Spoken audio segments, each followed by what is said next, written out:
tu n'entends pas Dieu te parler. À un certain moment dans la vie, Dieu entre dans un profond silence. Et là, tu commences à te poser cette question. Toi, je ne sais pas.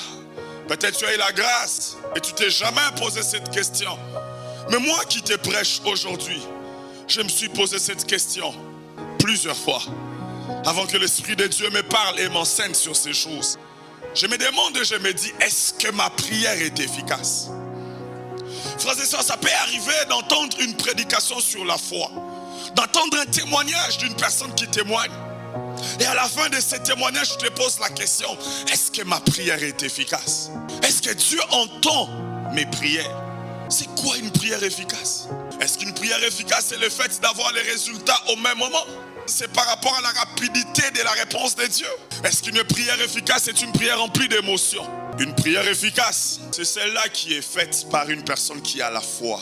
Une foi qui n'est pas alimentée par ce qui est visible et ce qui est physique. Je prends l'exemple d'Élie.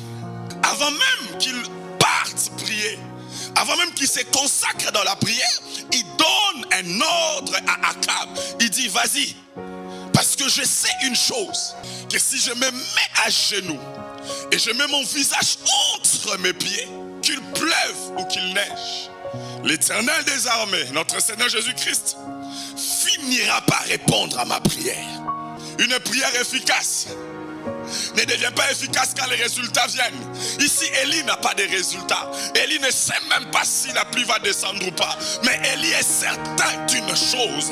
Le Père qui est dans le ciel répond toujours dans la prière, à la prière. Tous les grands hommes de la Bible n'ont pas eu la paix après les résultats. Ils ont eu la paix avant même de prier.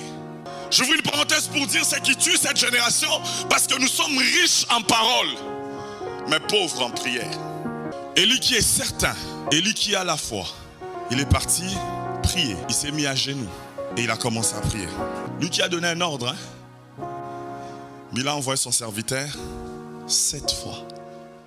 Donc ça veut dire que la première fois quand son serviteur est allé pour surveiller la mer, Élie était toujours à genoux.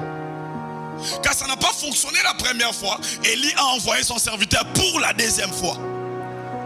Frères et sœurs, Élie était encore à genoux. Et son visage était entre ses pieds. Ça n'a pas fonctionné pour la deuxième fois. Il a encore envoyé son serviteur la troisième fois. Frères et sœurs, c'est lui qui peut rester à genoux. Malgré les réalités qui ne suivent pas. C'est quelqu'un qui a compris que la prière est efficace.